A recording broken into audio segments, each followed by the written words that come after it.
샬롬, 세워지는 교회 주일 설교입니다. 설교에 은혜 많이 받으시기 바랍니다.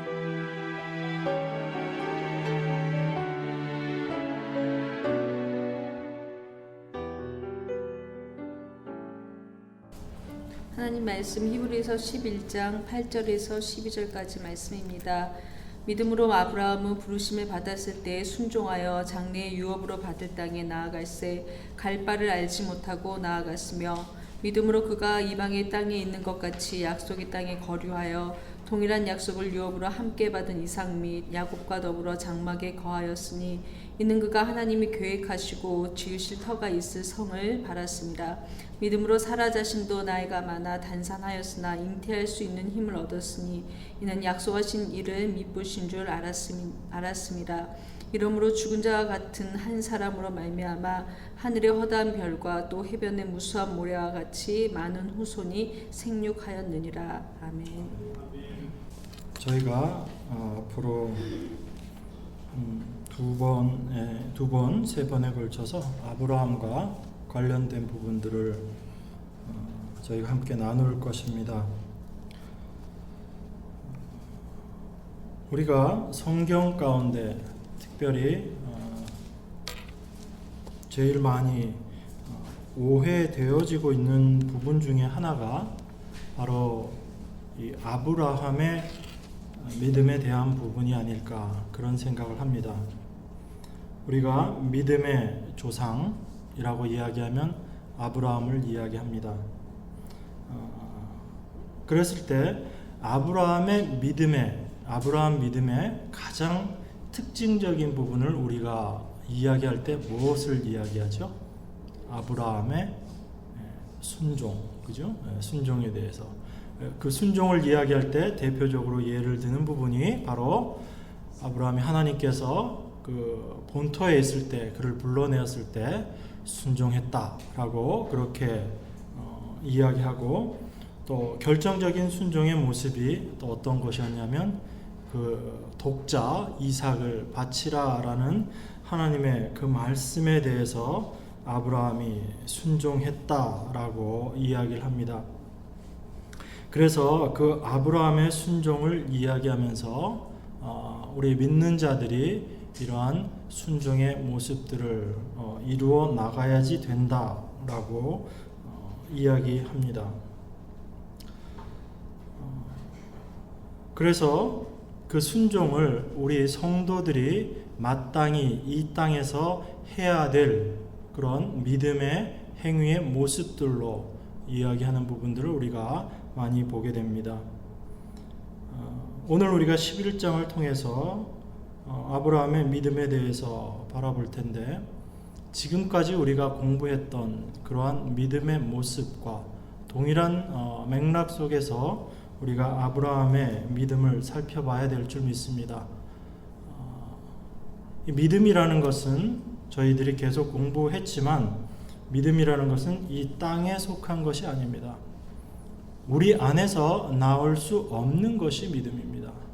믿음은 하늘에 속한 것, 하나님의 것이 바로 믿음입니다. 그렇기 때문에 히브리서 10장까지의 그 결론을 뭐라고 이야기하냐면 나의 의인은 믿음으로 말미암아 살 것이다 라고 이야기합니다. 그러시면서 그 믿음이 바로 하나님께서 주시는 그러한 믿음이다 라고 이야기합니다. 그래서 이 11장에 들어와서 믿음의 정의를 내릴 때 믿음은 보이지 않는 것이다 라고 이야기를 하고 있고요. 그래서 그 믿음의 본질적인 모습은 바로 하나님의 말씀이다 라고 11장은 이야기를 하고 있는 것입니다. 만약에 믿음의 대상이 눈에 보이는 것이요 우리 안에서 나오는 것이라면 우리가 믿음을 이루기 위해서, 우리의 믿음을 완성하기 위해서 애쓰고 노력해야 될 부분들이 분명히 있겠지만, 눈에 보이지 않는 것을 믿는다라는 것은 현실 세계를 살고 있는 인간들에게는 불가능한 것이다라는 것입니다.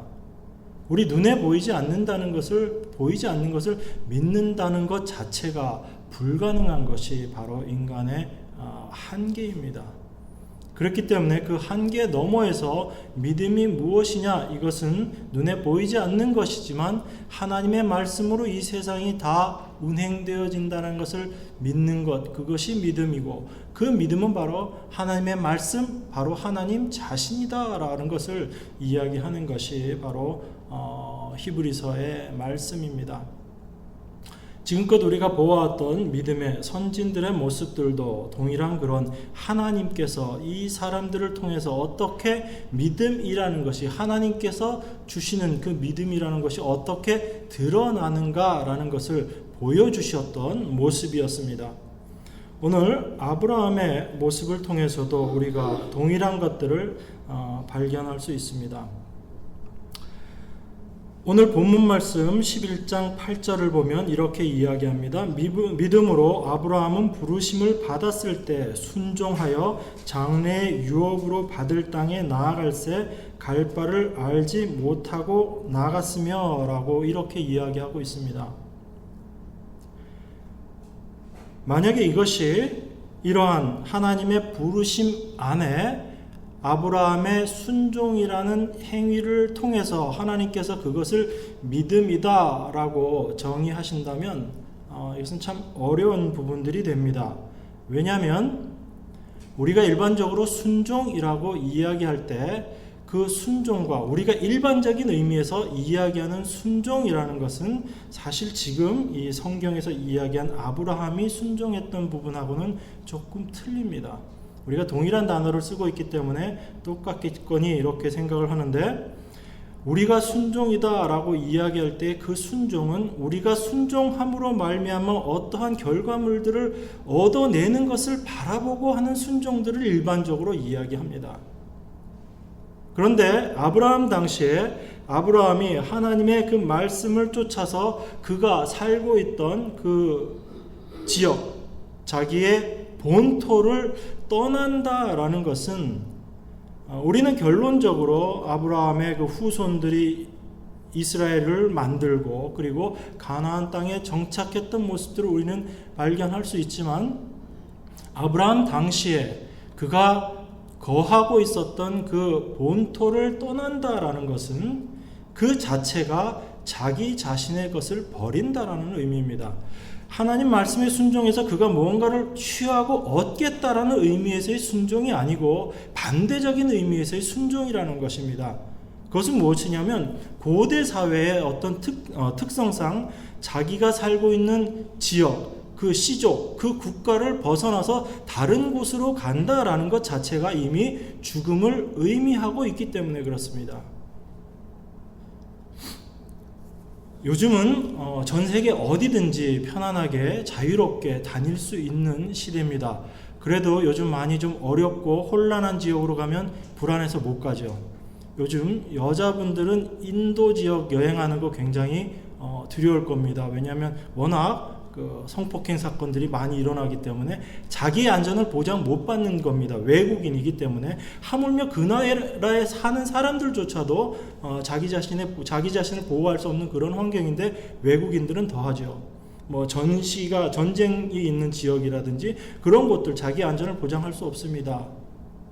고대에는 그러한 부분들이 더 심했다라는 것입니다. 그렇기 때문에 본토를 떠난다라는 것 자체가, 본토를 떠난다는 것 자체가 인간이 어떤 의지적으로 결정해서 내가 순종해서 나아가겠습니다, 내가 그 말씀 붙잡고 가겠습니다 할 수 있는 그런 성격의 것이 아니다라는 것입니다. 그래서 아브라함의 여정을 보더라도 바로 훌쩍 떠나나오지 못하는 모습을 우리는 성경을 통해서 발견하게 됩니다. 잠시 나왔다가 아버지가 죽을 때까지 또 기다리게 되는 그런 과정들을 우리는 성경을 통해서 발견하게 됩니다. 데라가 죽고 난 이후에야 아브라함이 다시금 본토를 떠나는 그런 모습들을 우리는 발견을 하게 되는 것이죠. 그렇기 때문에 아브라함이 하나님의 말씀에 순종해서 그 본토 친척 아비집을 떠났다라는 그 순종의 핵심적인 내용이 과연 아브라함이 만들어낸 행위이냐, 아니면 하나님께서 그렇게 하신 것이냐라는 부분들을 우리가 생각해 볼 수 있는 것입니다. 그래서 오늘 읽은 본문 말씀에는 3번의 믿음에 대한 이야기가 나옵니다. 아브라함에 대한 그 믿음이 나오고요, 그리고 또 믿음으로 아브라함이 어떻게 그 땅에서 생활을 했는가에 대한 이야기가 나오고 사라의 믿음이 나옵니다. 이 세 가지 믿음을 우리가 비교해서 계속 공부해 놓고 보면 결론적으로 아브라함의 그 순종이라는 것은 그의 행위로 말미암은 순종이 아니고 하나님께서 그로 하여금 순종케 하셨던 그 역사다라는 것을 우리가 알 수 있습니다. 우리 성경 말씀 한 군데만 찾아보겠습니다. 디모데 후서입니다. 디모데 후서 히브리서 바로 앞에죠. 디모데 후서 1장 디모데 후서 1장 9절입니다. 디모데 후서 1장 9절. 자, 다 같이 한 절이니까 한 목소리로 크게 읽도록 하겠습니다. 시작. 하나님이 우리를 구원하사 거룩하신 소명으로 부르심은 우리의 행위대로 하심이 아니요 오직 자기의 뜻과 영원 전부터 그리스도 예수 안에서 우리에게 주신 은혜대로 하심이라. 여기 아주 귀중한 말씀이 있습니다. 하나님이 우리를 구원하사 거룩하신 소명으로 부르심은 우리의 행위대로 하심이 아니요 오직 자기의 뜻과 영원 전부터 그리스도 예수 안에서 우리에게 주신 은혜대로 하심이라. 이렇게 이야기하고 있습니다. 하나님께서 우리를 부르셨는데 그 부르심에 대해서 어떻게 우리가 나아가는가 하는 그런 우리의 행위와 상관없이 하나님께서 우리를 부르셨다라고 이야기합니다. 그런데 그 부르심의 근거는 어디에 있냐면 바로 하나님께서 영원 전부터 그리스도 예수 그리스도 안에서 우리에게 주신 그 은혜, 하나님의 택하심의 그 은혜로 말미암아 우리를 부르셨다라는 것입니다.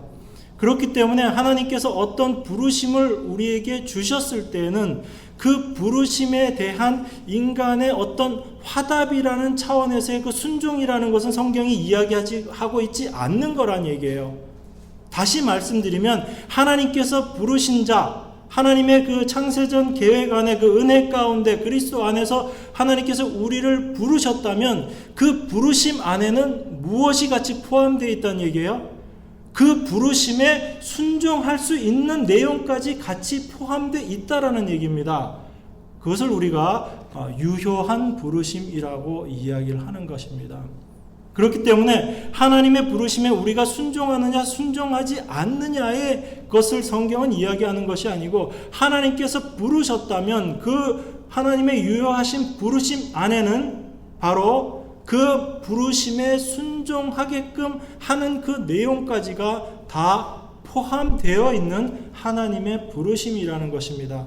그렇기 때문에 우리 믿음의 선배들이 하나님께서 부르셨을 때 그들의 의지대로 벗어나지 못하는 모습들을 보게 됩니다. 신약의 사도들도 동일한 모습이었고요. 하나님께서 그들을 불러서 쓰시고자 하실 때는 그들의 의지와 상관없이 그들이 그 사역 가운데 동참되어지는 모습들을 우리가 발견하게 되는 것입니다. 그렇기 때문에 우리가 순종을 어떻게 했느냐, 순종을 이렇게 했느냐 하지 않았느냐, 우리의 행위와 상관없이 오늘 디모데후서 말씀은 우리의 행위대로 하심이 아니요 오직 자기의 뜻, 하나님의 뜻으로 우리들을 불러내셨다, 우리를 구원하셨다, 그렇게 이야기하고 있는 것입니다. 그것이 성경이 말씀하고 있는 부르심이다라고 우리가 알 수 있습니다. 우리 창세기에 보면 아브라함의 믿음에 대해서 이야기를 할 때 창세기 15장에 보면 그런 내용이 나오죠. 하나님께서 아브라함에게 다시 나타나셔서 이렇게 이야기하십니다. 내가 너를 약속의 땅으로 인도할 것이고 그리고 너의 후손이 저 하늘의 별처럼 그리고 바다의 모래처럼 많을 것이다 라고 이야기하는 내용이 나옵니다. 그때 그 창세기 15장 6절인가요? 거기에 보면 이렇게 나옵니다. 아브라함이 그 말을 믿으니 하나님께서 그것을 의로 여기셨다라는 그 말씀이 나옵니다. 그래서 우리들은 이렇게 생각합니다. 하나님께서 그 약속을 하셨고 그 약속을 아브라함이 믿었구나. 그래서 그 믿음이라는 것이 아브라함의 믿음이겠구나 이렇게 우리들은 생각을 합니다. 그런데 여러분들이 조금 더 성경을 또 뒷부분을 읽어보시면 하나님께서 그것을 의로 여기고 그 믿음을 의롭다고 하실 때 그 믿음이라는 것이 아브라함에게 속한 믿음이 아니다라는 것이 뒤에 가면 바로 드러납니다. 어떤 내용이죠? 하나님께서 아브라함에게 나타나셔서 내가 너 지금 이스마엘이 있지만 아니다. 내가 다시 사라에게서 자식이 태어나게 해서 그로 하여금 내 후손이 되게 할 것이다. 그 얘기를 할 때 아브라함이 어떤 반응을 보이죠? 하나님께서 그 얘기를 할 때 성경에 보면 뭐라고 나와 있냐면 아브라함이 웃으면서 믿지 않았다라고 이야기합니다. 그러면 하나님께서 그 후손에 대한 약속의 땅에 대한 그 말씀을 하시고 그것을 그 믿음을 의로 여기셨다라고 했을 때 그 믿음은 여전히 아브라함에게는 없는 믿음이었다는 얘기입니다. 아브라함은 그것 믿지 않고 있었다라는 얘기예요. 아브라함에게 있었을 때는 그냥 자기가 데리고 와서 키우고 있었던 그 자식 정도를 가지고 생각을 하고 있었지 하나님께서 말씀하셨던 그 후손에 대한 믿음은 없었다라는 얘기입니다. 그렇기 때문에 하나님께서 아브라함에 대해서 의롭다 여기신 그 믿음은 아브라함 안에 그 말씀을 하실 때조차도 아브라함 안에는 없었던 믿음이라는 거예요. 그 믿음은 바로 하나님 스스로 갖고 계셨던 그 믿음이었죠. 그래서 그것을 하나님께서는 의롭다 하시고 그것을 아브라함의 것인 양 하나님께서 인정해 주셨다는 것입니다. 그것이 바로 하나님께서 우리를 그렇게 의롭다고 인정해 주시는 하나님의 사역의 한 모습을 이 창세기 아브라함의 믿음을 통해서 우리가 볼 수 있는 것입니다. 이야기가 조금 뒤로 넘어가지만 사라에 대한 부분도 마찬가지입니다. 여기 히브리서 11장 11절에 보면 이 말씀이 있습니다. 믿음으로 사라 자신도 나이가 많아 단산하였으나 잉태할 수 있는 힘을 얻었으니 이는 약속하신 이를 미쁘신 줄 알았음이니라 이렇게 이야기합니다. 11절 시작이 어떻게 되죠? 믿음으로 라는 표현으로 시작이 됩니다. 믿음으로 라고 이야기하면서 무엇에 대해서 이야기하냐면 사라 자신도 나이가 많아 단산하였으나 잉태할 수 있는 힘을 얻었으니 이는 약속하신 이를 미쁘신 줄 알았음이니라 이렇게 이야기합니다. 여러분 이 말씀을 보시면 어떤 생각이 드십니까? 사라가 믿음이 있어서 하나님의 그 말씀을 붙잡고 너 이제 자식을 낳을 거야 라는 그 얘기를 듣고 그걸 믿어서 사라의 후손 사라로 말미암아 무수한 많은 사람들이 자손들이 생겼다라고 그렇게 보시겠지만 실제 창세기의 내용을 보면 사라의 모습이 어떻게 되어 있죠? 하나님께서 그 말씀을 하실 때 내년 이맘때 너가 아들을 낳을 것이다 라고 이야기했을 때 사라가 어떤 반응을 보이죠? 속으로 웃었습니다. 그죠? 그랬더니 하나님의 사자가 뭐라고 얘기했죠? 왜 웃느냐? 그랬더니 사라가 저 안 웃었어요. 그럽니다. 그랬더니 뭐라고 얘기하죠? 너 웃은 거 맞아 라고 이야기합니다. 사라가 웃었어요. 믿지 않았다라는 얘기입니다. 믿지 않았던 우리들은 그것을 순종하려고 하는 마음도 없고 그것 자체를 믿지도 않았던 그러한 우리들을 통해서 하나님께서 역사하셔서 하나님의 믿음으로 완성시키신 것이 죽었던 자를 통해서 하나님께서 생명이 태어나게 하시고 그 생명의 씨앗으로 말미암아 이스라엘 하나님의 교회를 만드시는 그 모습을 이야기하고 있는 것입니다. 그렇기 때문에 지금 11장에서 이야기하고 있는 이 모든 믿음들이 우리가 아브라함처럼 순종해서 그 믿음을 인정받았고 사라가 순종해서 하나님의 말씀을 붙잡고 그래서 이미 자기의 태가 끊어진 줄 알면서도 그 말씀을 믿어서 순종해서 이삭을 낳았다가 아니고 우리 인간들은 포기하고 하나님의 말씀을 콧잔등으로 흘리면서 웃어버렸던 그러한 우리들의 모습, 우리들의 불가능한 것들을 통해서 하나님 당신의 믿음으로 그 일을 완성시켜 나가신다라는 것입니다. 그것이 히브리서에서 계속적으로 이야기하고 있는 믿음입니다. 그렇기 때문에 아브라함처럼 우리가 말씀에 순종해서 나아가서 더군다나 아브라함의 믿음을 이야기할 때 결론적으로 얻게 되는 것들은 뭐냐면 성경에서 이야기하는 믿음으로 바라봐야 될 대상이 아니고 우리가 하나님 말씀대로 순종해서 이것도 얻고 이것도 얻고 이것도 얻고 뭐죠? 땅의 것들을 얻기 위한 과정, 그것을 위한 목적을 가지고 순종하자라고 이야기하고 있는 것이 일반적인 모습입니다. 그것도 제 자신의 모습도 마찬가지고요. 우리가 순종할 때 얘기하면 저희 학생들한테도 그러니까 이 순종과 성경에서 이야기하는 아브라함이 순종했다라는 순종은 전혀 다른 차원이라는 겁니다. 그러니까 이렇게 여러분들이 이야기하는 건 맞습니다. 그 자체가 틀린 거 아니에요. 우리 학생들에게 이야기합니다. 순종해야지. 어떻게 부모님 말씀 잘 듣고 학교에서 선생님 말씀 잘 듣고 공부할 때 공부하고 그 순종의 모습으로 나가면 그들이 얻는 것은 뭐죠?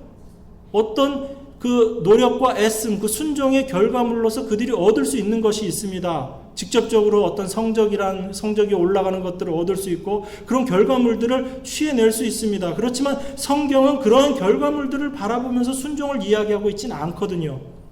그러니까 우리가 순종이라는 것을 이야기할 때는 우리들의 생각 속에는 항상 어떤 것들이 되어 있냐면 우리가 순종함으로 말미암아 그 순종을 통해서 이 세상의 것들을 얻기 위한 모습으로 아브라함의 순종을 끌고 들어오는 것입니다. 왜? 우리는 알거든요. 아브라함이 하나님 말씀에 순종해서 갔더니 나중에 보니까 가나안 땅에 정착을 하고 그의 후손들이 그렇게 많아졌다는 걸 생각하고 그 눈에 보이는 것들을 바라보며 아브라함의 순종을 이야기하고 있단 말입니다. 그렇지만 성경은 절대로 아브라함의 순종을 이야기하면서 눈에 보이는 것들에 대한 결과물들을 가지고 아브라함의 순종을 이야기하고 있지 않습니다. 성경 말씀 한 군데 더 보겠습니다. 히브리서 11장 여러분 보시는 그 부분 9절입니다. 9절 11장 9절입니다. 믿음으로 그가 이방의 땅에 있는 것 같이 약속의 땅에 거류하여 동일한 약속을 유업으로 함께 받은 이삭 및 야곱과 더불어 장막에 거하였으니 10절 이는 그가 하나님이 계획하시고 지으실 터가 있는 성을 바랐음이라 이렇게 이야기합니다. 여러분 이 말씀 보시면서 어떻게 생각하셨나요? 여기 자세히 볼까요? 믿음으로 한 번 더 여기 또 아브라함의 믿음에 대해서 이야기합니다. 믿음으로 그가 이방의 땅에 있는 것 같이 약속의 땅에 거류하며 아브라함이 지금 어디에 거하고 있다는 얘기죠? 아브라함이 지금 거하고 있는 곳이 약속의 땅이에요. 약속의 땅. 하나님께서 너에게 내가 주겠다 한 그 약속의 땅에 아브라함이 지금 거하고 있습니다. 그 거하고 있는데 그 거하고 있는 아브라함의 심령 상태가 어땠냐? 심리적인 상태가 어떻냐면 그가 이방의 땅에 있는 것 같이 약속의 땅에 거류했다라고 이야기합니다. 아브라함이 하나님이 약속하신 그 가나안에 거하고 있으면서 그 아브라함의 마음은 어땠다는 얘기예요? 그 약속의 땅에 왔으면서도 그 약속의 땅에 있으면서 아브라함의 마음은 내가 여전히 이방의 땅에 와 있다라는 생각을 가지고 아브라함은 살고 있었다는 얘기입니다. 그것이 하나님께서 아브라함에게 주신 믿음의 내용이라는 얘기예요. 그래서 아브라함이 어떻게 얘기했어요? 어떻게 그 약속의 땅에서 지냈냐면 동일한 약속을 유업으로 받은 이삭과 야곱과 더불어 장막에 거했다라고 이야기합니다. 하나님께서 약속하신 그 가나안 땅에 가 있었다면 거기에 장막 치고 살면 안 되죠. 어떻게 해요? 튼튼하게 기쳐놓고 제대로 집을 지어서 거기서 거해야죠. 장막이라는 것은 무엇입니까? 언제든지 떠날 것을 생각하면서 임시로 세워놓은 곳, 그것이 임시로 거할 곳, 그것이 장막입니다. 약속의 땅에 와 있으면서조차도 아브라함뿐만 아니라 이삭과 야곱도 동일하게 그 약속의 땅에 있으면서 그는 여전히 이방 땅에 있는 것이라고 생각을 하고 장막에 거하면서 살았다라는 얘기입니다. 우리가 알고 있는 아브라함과 너무나 틀린 겁니다. 약속의 땅, 아브라함은 그 약속의 땅에 왔으면서도 눈에 보이는 이것이 하나님이 약속한 곳 아니야 라는 그것을 갖고 있었다는 얘기입니다. 그 믿음이 우리 안에서 나올 수 없는 믿음이죠. 눈에 보이지 않는 믿음입니다. 그것은 바로 하나님께서 주신 믿음입니다. 그래서 10절에 보면 이는 그가 하나님이 계획하시고 지으실 터가 있는 성을 바랐음이라 이렇게 이야기하고 있는 것입니다. 눈에 보이지 않고 하나님께서 말씀하셨던 그 말씀의 진정한 목적지가 어디인지 하나님께서 허락하신 그 믿음으로 말미암아 아브라함은 알고 있었다라는 얘기입니다. 이것이 믿음이 우리 안에서 역사할 수밖에 없는, 역사함으로 드러나게 되는 모습이라는 것입니다. 그렇기 때문에 이 사라의 믿음을 이야기할 때 그 믿음이나 아브라함이 가나안 땅, 약속의 땅에 있으면서도 여전히 하나님께서 참 우리에게 주시고자 하셨던 그 약속의, 실질적인 약속의 땅을 바라보며 갖고 있었던 그 믿음이나 하나님께서 아브라함에게 나타나셔서 그 본토 친척 아비집을 떠나라라고 했을 때 그 순종하며 나아갔던 그 믿음의 모습들이나 그 모든 것들이 우리 안에서 나오는 것이 아니요 바로 하나님께서 약속하시고 하나님께서 계획하시고 준비하셨던, 그리고 하나님께서 완성시켜 나가는 그 믿음이라는 것을 우리에게 보게끔 하시는 것입니다. 그래서 우리들은 믿음의 선진들의 모습을 보면서 우리도 이러한 모습으로, 이러한 믿음의 선진들의 모습들을 따라서 살아가야지를 사실은 성경이 이야기하는 것은 아닙니다. 아브라함이나 이삭이나 야곱이나 그가 거했던 그 상황 속에서 그 모든 것들을 버리고 죽음을 맞이하는 것과 같은 그 길로 나갔을 때 그가 세상 속에서 겪었던 어려움과 고통들은 분명히 있습니다. 우리 믿음의 선배들 처음에 나왔던 우리가 아벨에 대해서 이야기했죠. 또 에녹, 하나님과 동행했다. 하나님과 동행하는 삶이 어떤 삶인지 우리 함께 나눴지 않습니까? 노아의 삶조차도 마찬가지입니다. 그가 일상을 살아가면서 그가 심판을 이야기한다는 삶 자체가 이 세상 속에서는 고난이요 고통일 수밖에 없는 삶이라는 것입니다. 그러니까 우리가 이 말씀을 보면서 그래, 우리도 하나님 말씀 순종해서 이 세상에서 고통받고 고난받고 살아야지를 성경이 이야기하는 것이 아니고, 하나님의 믿음이 임하면 그 믿음 가운데 하나님의 그 믿음이 당신의 자녀들 이런 모습으로 세상에 펼쳐놓을 수가 있는데, 너희들의 삶 가운데 혹시 이러한 모습들이 드러나거들랑 내가 하나님 말씀대로 하나님의 믿음이, 그 하나님의 믿음이 내 삶 가운데 함께 하시는구나 하는 것을 바라보라는 얘기입니다. 그것을 바라보면서 이것이 왜 나에게 이런 일들이 생기는가 그거 고민하지 말고, 믿음의 사람들을 통해서 하나님께서 보여주셨던 그 모습들, 그 고난과 고통의 모습들이 바로 하나님께서 사랑하시는 자 안에서 역사하시는 믿음의 모습이 그런 모습으로 드러났었구나. 나에게 지금 이런 어려움과 고통이 닥치지만 여전히 하나님께서 나를 사랑하시고 나를 믿음으로 붙잡고 가고 계시는 모습이구나 하는 것들을 발견하라는 얘기입니다. 그것을 보면서 우리 믿음의 선진들의 모습들을 보면서 그들이 이 땅에서 나그네요 이방인으로 살았던 그 모습들을 우리가 발견하면서 우리도 여전히 지금 이 땅에 살고 있지만 하나님의 보이지 않는 그 말씀을 붙잡고 하나님께서 허락하신 그 믿음으로 말미암아 이 세상을 나그네요 이방인으로 살아갈 수밖에 없게 될 텐데, 우리가 의지적으로 할 수 없을 때 하나님께서 그렇게 끌고 나가 주실 텐데, 그런 삶을 살게 되면서 우리의 삶을 보면서 우리가 잘 가고 있는 것이구나 하는 것을 보고 그 믿음 안에 나도 동참되어 있구나라는 것을 깨달으라는 하나님의 말씀인 줄 믿습니다. 성경은 절대로 우리에게 우리가 할 수 없는 일들을 요구하지 않습니다. 하나님께서 그 모든 일들을 이루시고 하나님의 뜻 가운데 우리로 하여금 하나님의 뜻이 무엇인지를 깨닫게 하시고, 그 속에서 하나님이 우리 어떤 어려움 가운데 고통 가운데 있더라도 하나님께서 그 가운데 우리에게 위로를 주시며 우리가 이 땅을 나그네요 이방인으로 살아갈 수 있게끔 해주시는 분이 바로 하나님이시여 우리 성령님의 능력이신 줄 믿습니다. 그런 은혜 가운데 날마다 살아가시는 우리 세워지는 교회 성도님들 되시기를 주의 이름으로 축원합니다. 기도하겠습니다.